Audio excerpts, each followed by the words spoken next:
What would be your guys' like dream job? If no qualifications, no degrees, no anything else, like what is your dream job? I like making things that do things, like not And just I like not just restoring making something. restoring things back to what they were. So like working in like a restoration shop, like Yes, owning a restoration shop, owning a restoration business. Okay. What about you, Kev? I want to make things that don't just sit like on a shelf. I want to make things that do things, even if it's simple as like a wind up and make something spin around thing. I want to make things that work together, not just one thing. Everything I make, I want to be able to piece together somehow, tie it all back to each other.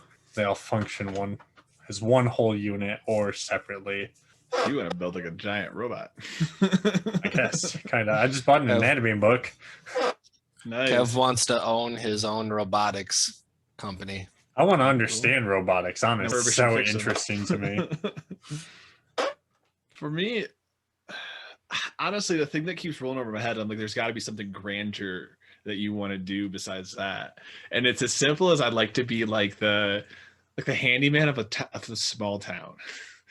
Just like a trade and commerce handyman of a small town. So you just want to, you basically just want to own your own like handyman business. Kinda. I also want to get into the politics of it. It'd be cool to be like kind of like a colony where I can go back in and help make influence in a town, help like structure it the way I want, but also fix all the issues and fix like physical things that go wrong on it. But also you want to be, so kind of what I do for stores, but on a town setting. You want to have your own handyman company and be the mayor at the same time. Yeah, exactly. Mayor handyman, handy mayor man. The mayor, who's also the handyman, and he's also the gynecologist. So hold on, exactly. Hold on. You want to be a politician who takes care of the people too? What's wrong with you? It's crazy, man. But dude, for real, that's how I feel. Like the things that I make, I want them to be useful. I want them to have a use, to have a function. You don't want to see the stuff that you made just like on the floor, just like discarded. Yeah, thrown away. I don't want to make luxury stuff. Like, I don't want to make stuff that's just for glamour and. I want to actually. You want to make stuff that people are going to appreciate. Well, not even just that. I want things. Yeah. I want to make stuff that help people. Like do things. Like there's a guy who gets paid to sweep the streets, but he could be doing something so much cooler if we had. But the benefits that he gets for sweeping those streets are pretty cool. Yeah, they are. But that's not what it's got to be that fulfillment at the end though, because that's what I'm saying. It's like I could pick a nice job that's super expensive that lives me in a life of luxury, but I don't think I'd be happy doing anything like that. I don't think I'd be happy working in some bigger corporate structure. I think I'd be the most happiest in some place a little more rural, working on projects that I want to work on and helping people one-to-one and having an influence in a town that's not corrupted completely yet, where I can help change it and make it like thrive on itself and like be an influence, more of an influence than a place that's already established. Instill the idea of community. So, like we said before, a cult. Yes. Yes. You want to own your own. Yeah, you want to lead your own commune, and now this is starting to sound like Waco. And Kevin can do the engineering, and you can refurbish stuff because we're going to need to recycle things. So, you guys are in. Are we going to go for religion status with taxes? Yeah, because all of our taxes should be inter-based, so they're just gonna like commune for themselves. That one wasn't serious.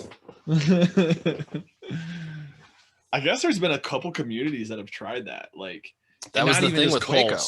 Right, but not even people who are just religious cults. It was literally, hey, you guys are all like stealing from each other and all this shit. We're gonna go off in the middle of the woods, start our own little like group and colony that makes all its own food, makes all its own stuff, and like we're just gonna kind of govern ourselves.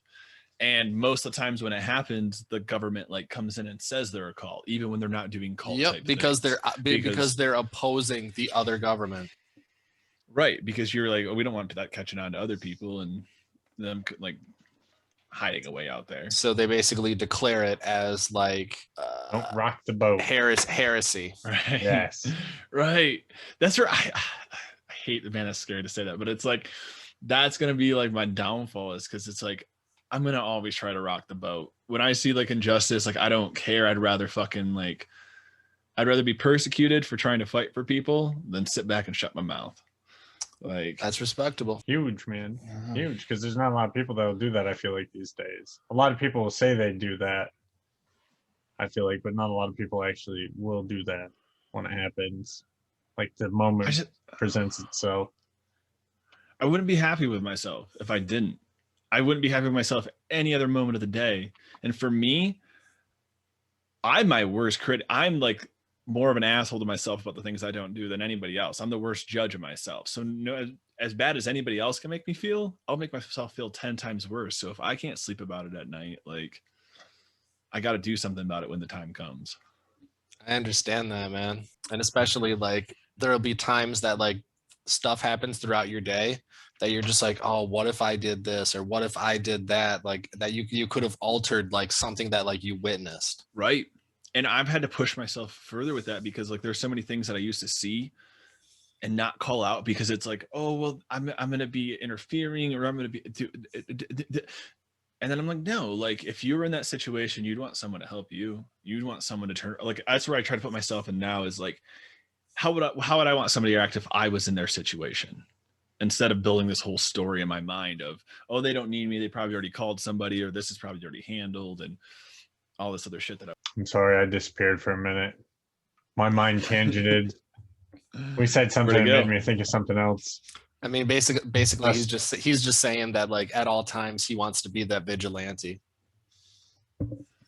I don't think I want to. I think I like need to. Like, that's what they say. If I don't, like, I need to do this duty to the city, and then the city, and then the city just persecutes them. Yep. Never happy about it. But that's the thing is like that's something I felt like I've learned going through my life too. Is like no one's gonna pat you on the back. No one's gonna give you attaboys. No one's gonna tell you doing the right thing. No one's gonna. You have to set a structure for yourself and then just keep fucking running with it and like figure out what is just and right to you and then live it. No one's gonna give you the appreciation you want. It's just got to be driven by you.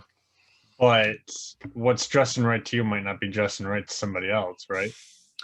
It's true. And that's the thing where you really have to do your research and kind of build that filter for yourself. But you can't go ask everybody else because when a situation happens, you can't go, well, what's the right act? And go ask everybody. You have to act. You have to like act. So it's like you have to make really a decision. have to just trust yourself. Right. And it's the confidence and trust in yourself that you've prepared yourself for this moment to act in the way that you feel according. Decision making, I feel like, is a huge lacking skill these days. Because they don't, like a lot of people anymore. You don't have to. It's so easy to just divert or shun away, change subject. Oh, it's not my problem. It's their problem. You know, it's so easy. We're not as a high risk. Yeah. Yeah. Right. Huge. What like, do you have to lose? You're not going to die by walking out your door well, I guess we're getting back to a point where that's not as so true. But it's like, it's not as dangerous to leave your house every day or where your food's going to come from or all this other, at least where we live. You just got to treat it like driving a car and like making a turn. Like you walk out your door, you look to the right, you look to the left, and then you proceed. And then something drops on you from above. Yep. Yeah. I mean, or sometimes, you even see it coming. Okay. So look to the right, look to the left, look down, or look up and look down. Cause I mean, you never know. And then proceed. Like you just gotta look. And then a little old lady kicks you in the nuts from right in front of you, because you looked everywhere but right in front of you. Everywhere but right in front of you. The universe has a plan, right? Oh, man. The universe is trying to tell you something. That would be hilarious. That would be funny. I would laugh as I get kicked in the nuts. Like, quit looking so hard. God, universe, you got me. That's what it says. Excuse me. Oh, don't kill me, man! Don't kill me! Hey, you're gonna be on TV. Kicked in the nuts. You've been kicked in the nuts. Kicked in the nuts. Oh, yes! Quit looking so hard. Right. That's where you have to establish yourself and establish what you feel is right and wrong. And I don't know. I feel like that's what you spend most of your first half of your life doing, and then the rest of it is like, that's not impacting that on the world. You know.